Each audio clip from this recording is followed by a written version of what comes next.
तो last class में हम लोग क्या डिस्कस कर रहे थे? Factors affecting the direction of equilibrium. कौन कौन से ऐसे फैक्टर्स हैं जो इक्विलिब्रियम के डायरेक्शन को क्या करते हैं? इफेक्ट करते हैं। ठीक है, और उसके लिए हमने एक प्रिंसिपल पढ़ा था। क्या पढ़ा था हमने? ली चेटेलियर्स principal.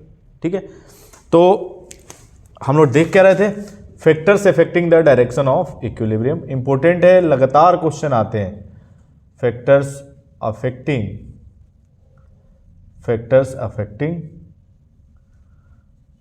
The direction of equilibrium, और मैं बता दूं इसमें 1 मिनट से ज़्यादा, 1 मिनट क्या मतलब 10 सेकंड से ज़्यादा आपका टाइम नहीं लगना है क्वेश्चंस करने में। ठीक है, 10 सेकंड में आप क्वेश्चन यहाँ से कर सकते हैं factors affecting the direction of equilibrium से। ठीक है, अभी क्वेश्चन देखेंगे हम लोग नीट में जो प्रीवियस ईयर में आए हुए हैं। तो बहुत ही आसान टॉपिक होता है, लेकिन कंसेप्ट आपको समझ में आना चाहिए। अगर कंसेप्ट समझ में आता है तो 1 सेकंड देखना है, सीधा आंसर टिक करना है। ठीक है, और इसके लिए factors affecting the direction of equilibrium के लिए हमने एक प्रिंसिपल पढ़ा था, ली चेटेलियर्स प्रिंसिपल। ठीक है, क्या पढ़ा था हमने? ली चेटेलियर्स प्रिंसिपल। देव आपने नोट कर लिया था? ठीक है, लेक्चर सेंड कर दिया था ना?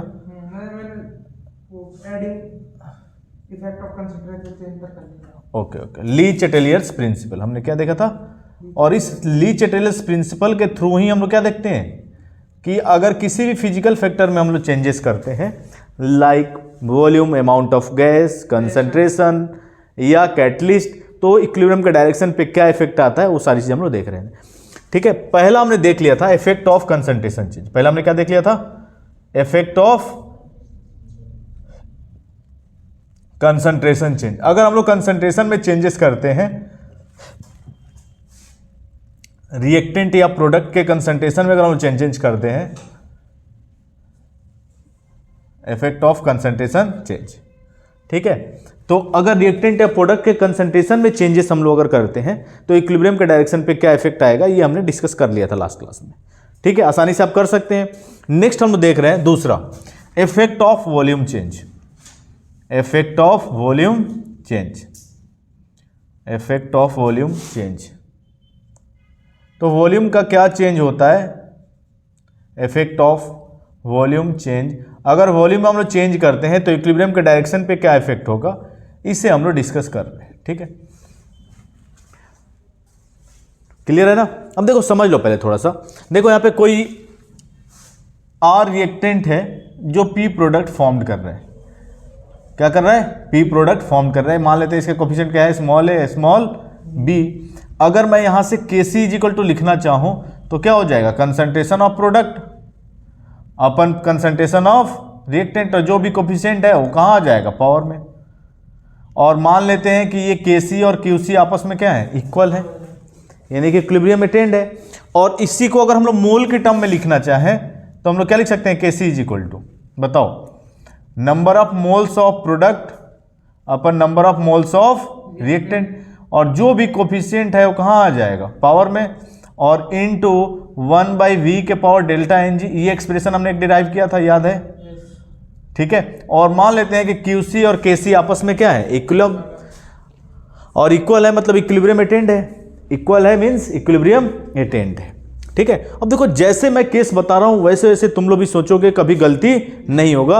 अच्छा ये बताओ, जब मैंने आप लोग को रिएक्शन क्वेश्चन बताया था तो वहां पे एक कंसेप्ट बताया था कि जब भी Qc ग्रेटर देन Kc, तो इक्विलिब्रियम कहां शिफ्ट होता है? बैकवर्ड डायरेक्शन में। और Qc लेस देन Kc में इक्विलिब्रियम कहां शिफ्ट होता है? फॉरवर्ड डायरेक्शन में। ठीक है, ये हम लोग रिएक्शन क्वेश्चन के अंदर पूरी तरह से देख चुके थे। ठीक है, तो देखो यहां पे समझोगे तो यहां पे मैं लिख दे रहा हूं। देखो Qc हमने देखा था रिएक्शन क्वेश्चन की अगर हम बात करें तो Qc अगर याद है ना, उसे लिखने की जरूरत है क्या? Qc greater than Kc, Qc अगर ग्रेटर देन Kc तो इक्विलिब्रियम कहां शिफ्ट होता है? बैकवर्ड। इक्विलिब्रियम कहां शिफ्ट होगा? बैकवर्ड डायरेक्शन, बैकवर्ड डायरेक्शन में। और Qc अगर लेस देन Kc होगा, Qc लेस देन Kc तो इक्विलिब्रियम कहां शिफ्ट होता है? Forward direction, forward direction. कोई डाउट है? अब देखो एक एक करके हम लोग डिस्कस कर रहे हैं। केस फर्स्ट हम लोग देख रहे हैं। क्या देख रहे हैं? Case first, if delta Ng is equal to 0, अगर डेल्टा Ng 0 हो जाए, डेल्टा Ng जीरो हो जाए। अब देखो किसका डेल्टा एन जी जीरो होगा, जिसका कोफिशिएंट जो प्रोडक्ट का और रिएक्टेंट का कोफिशिएंट क्या हो जाए, इक्वल हो जाए। तो डेल्टा एन जी यही तो होता है, moles of product minus moles of reactant, gases moles of product minus gases moles of reactant. और प्रोडक्ट और रिएक्टेंट के मोल्स अगर इक्वल हो जाए तो उसके उसमें डेल्टा एन जी क्या हो जाएगा, जीरो। और डेल्टा एन जी जीरो, तो बताओ वॉल्यूम का टर्म क्या हो जाएगा, खत्म। अब भाई आजादी की लड़ाई में आप थे ही नहीं, तो आपका कोई इफेक्ट होगा क्या उसमें, ठीक है। यानी कि जब भी डेल्टा एन जी जीरो होगा तो वॉल्यूम का कोई इफेक्ट होगा, नो इफेक्ट। वॉल्यूम घटाओ या बढ़ाओ इक्विलिब्रियम के डायरेक्शन पे कोई इफेक्ट नहीं आएगा। बहुत इंपॉर्टेंट, ठीक है। केस सेकंड समझोगे, case second, if delta N G greater than zero, या इसको हम लोग delta N G greater than zero को हम लोग और क्या लिख सकते हैं, पॉजिटिव। डेल्टा एन जी क्या हो, ग्रेटर देन। देखो डेल्टा एन जी अगर ग्रेटर देन जीरो होगा तो वॉल्यूम कहां होगा, डिनोमिनेटर में, यानी कि क्यूसी के क्या होगा, इनवर्सली प्रोपोर्शनल। क्यूसी के क्या होगा, इनवर्सली प्रोपोर्शनल। अब देखो इसमें तुम लोग, इसमें देखो अब ए पॉइंट हम लोग देखते हैं, इंक्रीजिंग वॉल्यूम, इंक्रीजिंग, बताओ देव, अगर वॉल्यूम को इंक्रीज करेंगे तो क्यूसी पे क्या इफेक्ट होगा, क्यूसी घटेगा। और क्यूसी किससे घटेगा, केसी से। और क्यूसी लेस देन केसी, फॉरवर्ड डायरेक्शन।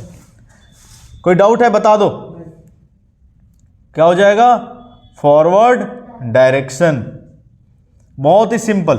और मैक्सिमम बच्चों को इसमें डाउट रहता है factors affecting the direction of equilibrium में, और समझ ही नहीं पाते इक्विलिब्रियम फॉरवर्ड में शिफ्ट हो गया बैकवर्ड में। ये कंसेप्ट अप्लाई करोगे कभी गलती नहीं होगा, 100% क्वेश्चन आप सही करके आएंगे एग्जाम में, ठीक है।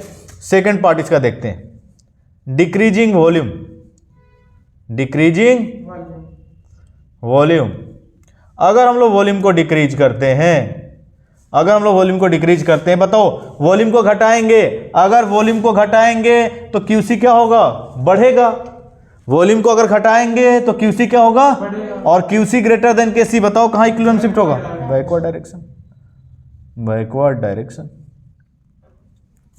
Backward direction. क्लियर है। नेक्स्ट केस थर्ड हम लोग देखते हैं, केस सेकंड है, case third, case third, if delta N G less than zero, यानी कि अगर डेल्टा एन जी क्या हो, निगेटिव हो, डेल्टा एन जी क्या हो, निगेटिव हो, ठीक है। अब बताओ डेल्टा एन जी अगर लेस देन जीरो होगा तो वॉल्यूम कहां आ जाएगा, न्यूमरेटर में। अगर मैं लिख, देखो अगर मान लो 1/v के पावर -1, तो इसको हम लोग क्या लिख सकते हैं, v लिख सकते हैं क्या,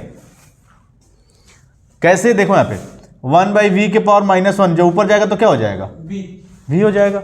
यानी कि अगर डेल्टा एन जी निगेटिव होगा तो वॉल्यूम कहां आ जाएगा, न्यूमरेटर में आ जाएगा।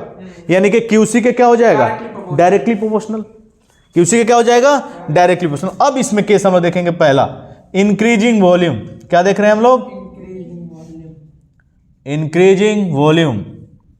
अगर आप वॉल्यूम को बढ़ाते हैं, अगर वॉल्यूम को बढ़ाएंगे, अब सोचो ये वॉल्यूम डिनोमिनेटर में नहीं है, कहां आ गया, न्यूमरेटर में। और वॉल्यूम बढ़ाएंगे तो क्यूसी बढ़ेगा, और क्यूसी ग्रेटर देन केसी, बैकवर्ड डायरेक्शन। वेरी गुड, देखो कितना आसान है, बैकवर्ड डायरेक्शन, ठीक है। नेक्स्ट डिक्रीजिंग वॉल्यूम, डिक्रीजिंग, अगर वॉल्यूम को हम लोग घटाएंगे इक्विलिब्रियम के डायरेक्शन पे क्या इफेक्ट आएगा, डिक्रीजिंग वॉल्यूम। बताओ अगर वॉल्यूम को घटाएंगे तो क्यूसी भी क्या होगा, घटेगा, क्योंकि डायरेक्टली प्रोपोर्शनल हो चुका है। और क्यूसी लेस देन केसी, बताओ कहां जाएगा इक्विलिब्रियम, फॉरवर्ड डायरेक्शन में, फॉरवर्ड डायरेक्शन में, फॉरवर्ड डायरेक्शन। कोई डाउट है, सिंपल है, पॉज कर दो, ठीक है। तो थर्ड हम लोग फैक्टर देख रहे हैं, थर्ड फैक्टर हम लोग देख रहे हैं कौन सा, effect of pressure change, effect of pressure change. अगर प्रेशर में हम लोग चेंज करते हैं तो इक्विलिब्रियम के डायरेक्शन पे क्या इफेक्ट आएगा, इसे हम लोग देख रहे हैं। क्लियर है, effect of pressure change on the direction of equilibrium, ठीक है खुशबू। देखो अगर समझोगे तुम लोग, आसान है। देखो हमने केपी का एक एक्सप्रेशन लिखा था, KP is equal to pressure of, partial pressure of product और जो भी कोफिशिएंट है वो कहाँ आ जाएगा, पावर में, अपन पार्शियल प्रेशर ऑफ रिएक्टेंट, और जो भी कोफिशिएंट है वो कहाँ आ जाएगा, पावर में। कोई आर रिएक्टेंट है, पी प्रोडक्ट बना रहा है, कोफिशिएंट रिएक्टेंट का क्या है, स्मॉल है, प्रोडक्ट का कोफिशिएंट क्या है, स्मॉल बी। क्लियर है। और into 1/v is equal to, देखो पीवी इज इक्वल टू क्या होता है देव, एनआरटी, तो PV is equal to NRT, तो 1/v इज इक्वल टू लिखना चाहे तो क्या हो जाएगा, p/nRT हो जाएगा, p/nRT। और यहां से हम लोग को एक्सप्रेशन मिला था p/n के पावर डेल्टा एन जी, और इंटू RT के पावर डेल्टा एन जी मिला था, RT के पावर डेल्टा एन जी। तो टेम्परेचर हम लोग ऑलमोस्ट क्या रखते हैं, कांस्टेंट, और R तो कांस्टेंट ही है, तो उसको हम लोग नहीं रखते, यहाँ पे हम लोग क्या लिख सकते हैं, या इसको हम लोग रख भी लें, RT के पावर क्या हो जाएगा, डेल्टा एन जी। तो RT के पावर अगर डेल्टा एन जी हम लोग रख लें यहाँ से, तो इंटू RT के पावर, या डायरेक्ट तुम लोग कर लो KP इज इक्वल टू क्या हो जाएगा, QP, क्योंकि R भी कांस्टेंट हम रखते हैं, ठीक है, और T भी क्या है, कांस्टेंट, ठीक है। तो KP QP के इक्वल है, इक्विलिब्रियम मेंटेन्ड है। अब हम लोग देखते हैं कि QP बड़ा होगा तो क्या होगा, QP छोटा होगा तो क्या होगा, यानी प्रेशर में अगर हम लोग चेंजेस करेंगे तो इक्विलिब्रियम के डायरेक्शन पे क्या इफेक्ट आएगा, ये हम लोग देख रहे हैं। जैसे हमने वॉल्यूम के लिए देखा था वैसे एज इट इज हम लोग किसके लिए देखेंगे, प्रेशर के लिए। देखो समझोगे तुम लोग पहले, case first, if delta N G is equal to 0, बताओ डेल्टा एन जी 0, समथिंग के पावर 0 क्या होता है, 1, और जब प्रेशर का टर्म ही खत्म हो गया तो उसका कोई इफेक्ट होगा क्या इक्विलिब्रियम के डायरेक्शन पे, नो इफेक्ट, क्या हो जाएगा, नो इफेक्ट, ठीक है। नेक्स्ट अगर हम बात करें case second, if delta N G greater than 0 या positive, delta N G greater than 0 या पॉजिटिव, बताओ देव, डेल्टा एन जी अगर पॉजिटिव होगा तो प्रेशर QP के क्या होगा, डायरेक्टली प्रोपोर्शनल।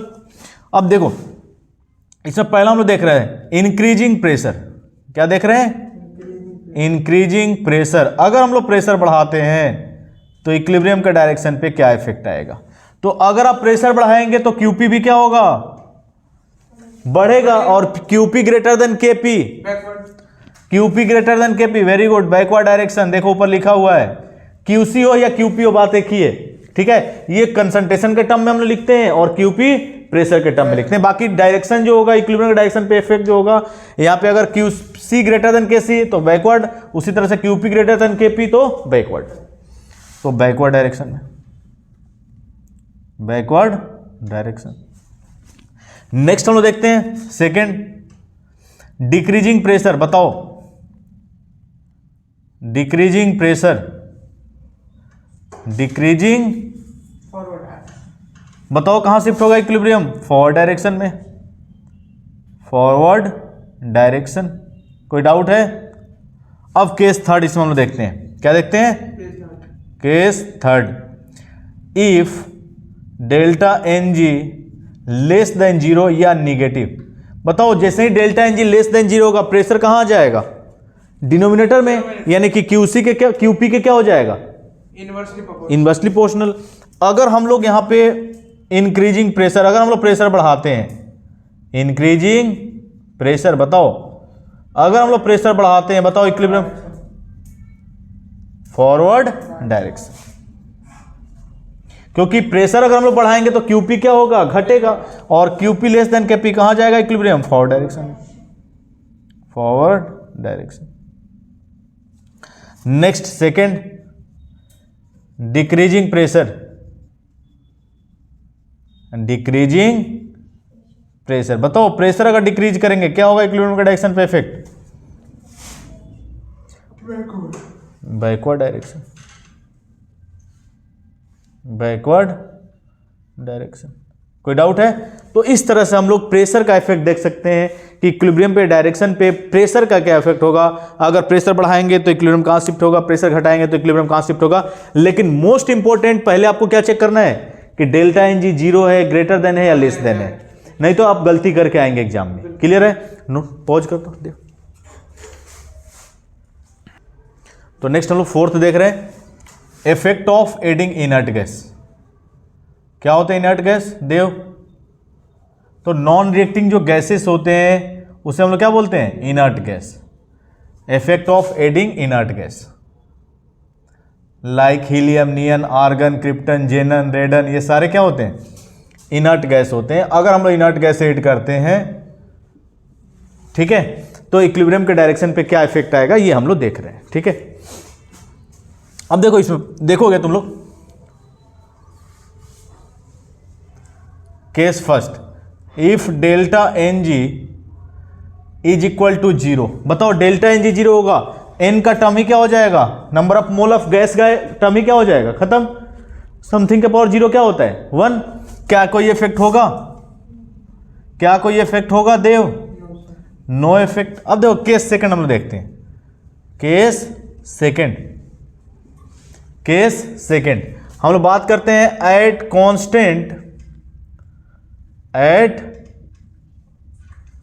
Constant pressure. क्या देख रहे हैं हम लोग? कांस्टेंट प्रेशर पे। प्रेशर को क्या रख रहे हैं देव?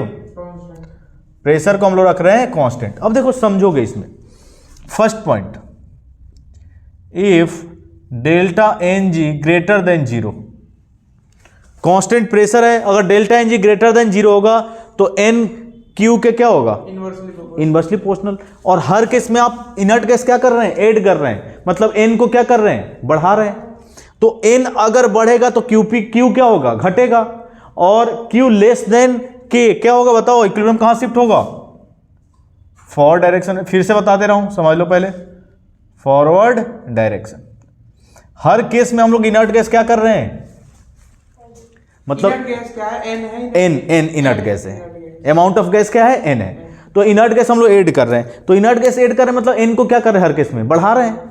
तो पहला हमने केस देखा डेल्टा एन जी अगर जीरो होगा तो कोई इफेक्ट होगा क्या? नहीं। दूसरा केस हम लोग कांस्टेंट प्रेशर पे देख रहे हैं, और कांस्टेंट प्रेशर में हम लोग देख रहे हैं कि अगर delta N G greater than zero हो, तो delta N G greater than zero हो तो एन क्यू के क्या होगा? Inversely proportional. और अगर एन को बढ़ाएंगे तो क्यू क्या होगा? क्लियर है? अब इसका second case, if delta N G less than zero. बताओ अगर delta N G less than zero होगा, एन कहां जाएगा? न्यूमरेटर में, क्यू के डायरेक्टली प्रोपोर्शनल। और अगर एन को बढ़ाएंगे तो क्यू बढ़ेगा, और क्यू ग्रेटर देन के क्या होगा? Backward direction. Backward direction. Next case third हम लोग देखते हैं। Case third, at constant volume, at constant, तो कांस्टेंट वॉल्यूम पे आपको याद रखना है, कांस्टेंट वॉल्यूम पे नो इफेक्ट, कोई भी इफेक्ट नहीं होता है। क्यों नहीं होता है? Because both P and N increases in the same proportion. Both P and N increases in the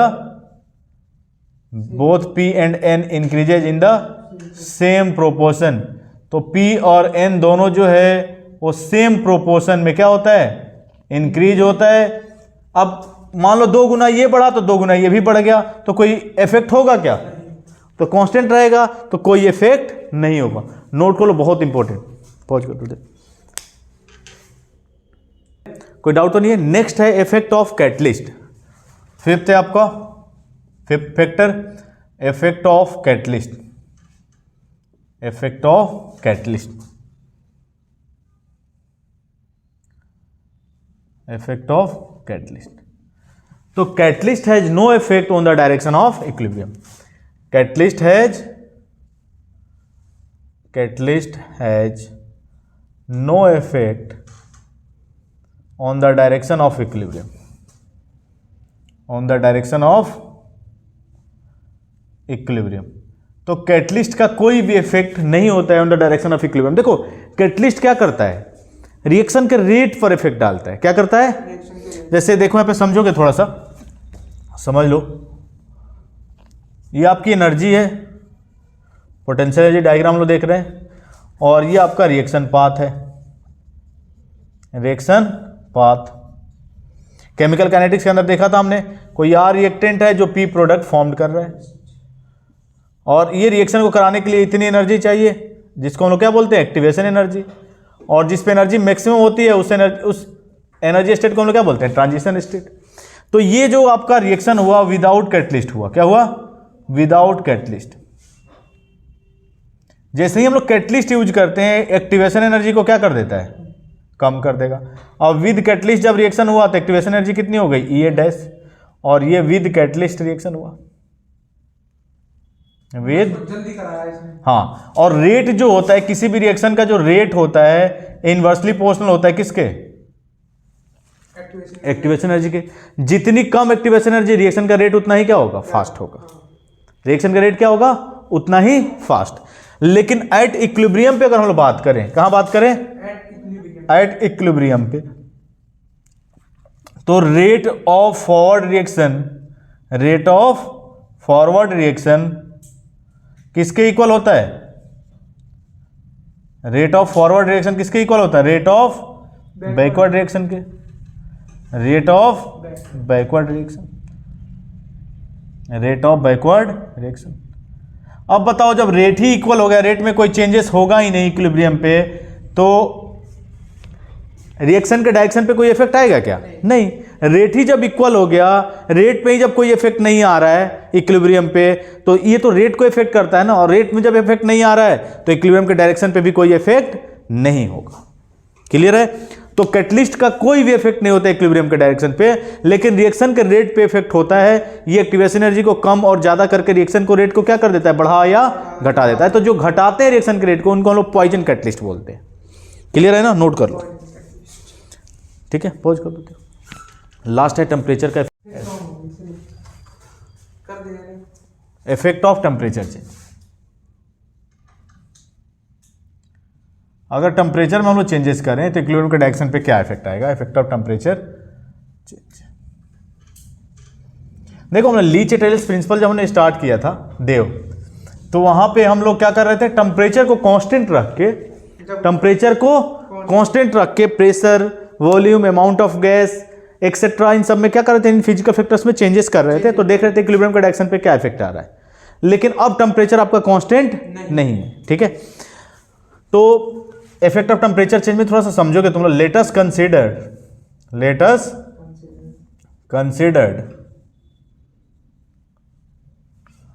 a equilibrium reaction. Let's considered a equilibrium reaction. हमने कोई इक्विलिब्रियम रिएक्शन हमने कंसिडर किया, ठीक है? मान लेते हैं कोई आर रिएक्टेंट है जो पी प्रोडक्ट फॉर्म्ड कर रहा है, ठीक है?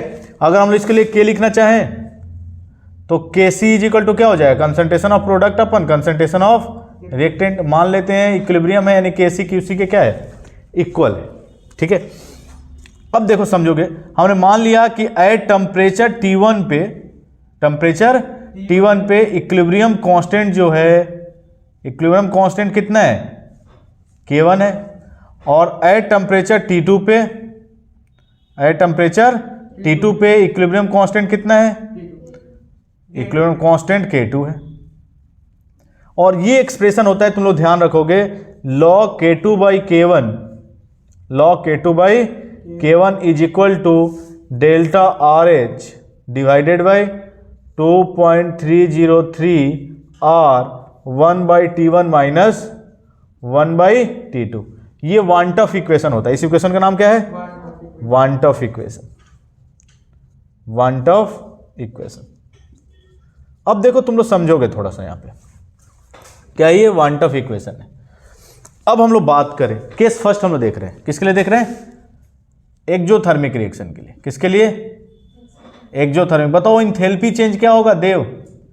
अगर रिएक्शन एक्सोथर्मिक होगा, एक्सोथर्मिक रिएक्शन की अगर हम बात करें तो इंथैल्पी चेंज रिएक्शन की क्या होगी? इंथैल्पी चेंज निगेटिव, यानी हीट क्या हो रही है? रिलीज हो रही है। अब बताओ डेल्टा RH निगेटिव अगर, और यहां पे हम लोग ये मान के चल रहे हैं, कि T2 बड़ा है किससे? T2 T1 से बड़ा है, ठीक है? डेल्टा RH निगेटिव, और ये तो पॉजिटिव भी होगा, कांस्टेंट है, R भी कांस्टेंट है, ये पॉजिटिव। और 1 by T1 minus 1 by T2, बताओ ये नेट वैल्यू इसकी क्या मिलेगी? पॉजिटिव मिलेगी ना। देखो T1 छोटा है, मान लो T1 अगर मान लेते हैं हम लोग कि 10 है, और T2 कितना है? 20 है। तो न्यूमरेटर तो दोनों में सेम ही है, लेकिन डिनोमिनेटर जिसमें बड़ा होगा उसकी वैल्यू क्या होगी, कम होगी। यानी कि ये वैल्यू क्या मिलेगी, छोटी, और 1/T1 की वैल्यू क्या मिलेगी, बड़ी, और बड़े में से छोटे को माइनस करोगे तो क्या मिलेगा, पॉजिटिव। यानी ये वाला टर्म पूरा क्या होगा, पॉजिटिव, और ये भी पॉजिटिव, लेकिन ये निगेटिव। पॉजिटिव इंटू निगेटिव क्या होगा, निगेटिव, क्योंकि एक्जोथर्मिक के लिए डेल्टा RH क्या होगा, एक्जोथर्मिक के लिए डेल्टा RH क्या होगा बताओ, निगेटिव, और इंथैल्पी चेंज निगेटिव, और बाकी सारे टर्म क्या है, पॉजिटिव, और पॉजिटिव इंटू निगेटिव क्या होगा, निगेटिव। यानी कि log K2/K1 क्या हो जाएगा, log K2/K1 क्या हो जाएगा, लेस देन 0, यानी 0 से छोटा होगा। और अगर 0 से छोटा होगा तो यहां से हम लिख सकते हैं log K2/K1 is equal to, log K2/K1 is equal to क्या हो जाएगा, log 1, log K2 2 मिनट में छोड़ो हमसे, log K2/K1 is equal to क्या हो जाएगा, 1, यानी कि K2 लेस देन क्या हो जाएगा, K1। यानी कि आपने टेम्परेचर को बढ़ाया तो इक्विलिब्रियम कांस्टेंट क्या हो गया, देखो यहाँ पे टेम्परेचर को आपने बढ़ाया तो इक्विलिब्रियम कांस्टेंट क्या हो गया, घट गया। आपको क्या चाहिए, इक्विलिब्रियम चाहिए, आपको क्या चाहिए, इक्विलिब्रियम। बताओ इक्विलिब्रियम लाने के लिए क्या करना पड़ेगा, या तो प्रोडक्ट को घटाओ, या तो प्रोडक्ट को घटाओ, या तो रिएक्टेंट को बढ़ाओ। और प्रोडक्ट अगर घटता है, रिएक्टेंट बढ़ता है, इक्विलिब्रियम कहां शिफ्ट होता है, देखो यहां पे, अगर प्रोडक्ट घटने लगे और रिएक्टेंट बढ़ने लगे, यानी इक्विलिब्रियम कहां शिफ्ट होगा, बैकवर्ड डायरेक्शन में। और अगर इसमें हम लोग पहला देखें पॉइंट, इंक्रीजिंग टेम्परेचर, क्या देखें, इंक्रीजिंग टेम्परेचर। देखो टेम्परेचर जब चेंज करते हैं तो के पे नहीं, सीधे किस पे इफेक्ट होता है, इक्विलिब्रियम कांस्टेंट पे। तो एक्जोथर्मिक में आपने जब टेम्परेचर बढ़ाया तो इक्विलिब्रियम कांस्टेंट क्या हुआ, घटा। और आपको चाहिए इक्विलिब्रियम, इक्विलिब्रियम लाने के लिए क्या करना पड़ेगा, या तो प्रोडक्ट को घटाओ या तो रिएक्टेंट को बढ़ाओ। प्रोडक्ट को घटाओगे तभी तो घट के किसके इक्वल हो जाएगा, ठीक है, हाँ। तो इंक्रीजिंग टेम्परेचर इक्विलिब्रियम कहां शिफ्ट होगा, बैकवर्ड डायरेक्शन में। यानी अगर एक्जोथर्मिक है और आप टेम्परेचर को बढ़ाते हैं, इक्विलिब्रियम हमेशा कहां शिफ्ट होगा, बैकवर्ड डायरेक्शन में। और सेकंड इसका केस, डिक्रीजिंग टेम्परेचर, अगर टेम्परेचर डिक्रीज करते हैं, अगर टेम्परेचर डिक्रीज करते हैं तो डिक्रीजिंग टेम्परेचर में क्या होगा, इक्विलिब्रियम कहां, forward direction, forward direction. Next अगर हम लोग बात करें, अब देखो केस सेकंड, यहीं पे देख लेते हैं हम लोग, फॉर एंडोथर्मिक के लिए, किसके लिए, तो जस्ट अपोजिट कर लो, क्या कर लो, जस्ट अपोजिट। एंडोथर्मिक के लिए इंथैल्पी चेंज क्या होगा बताओ, इंथैल्पी चेंज पॉजिटिव। यानी कि अगर आप टेम्परेचर बढ़ाएंगे, इंक्रीजिंग टेम्परेचर, तो इक्विलिब्रियम कहां शिफ्ट होगा, फॉरवर्ड डायरेक्शन में, फॉरवर्ड डायरेक्शन। और टेम्परेचर अगर डिक्रीज करेंगे तो फॉरवर्ड डायरेक्शन, और टेम्परेचर अगर डिक्रीज करेंगे तो डिक्रीजिंग टेम्परेचर।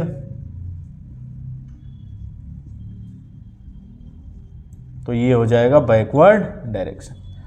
तो ये सारे फैक्टर्स हैं जो इक्विलिब्रियम के डायरेक्शन को क्या करते हैं, इफेक्ट करते हैं।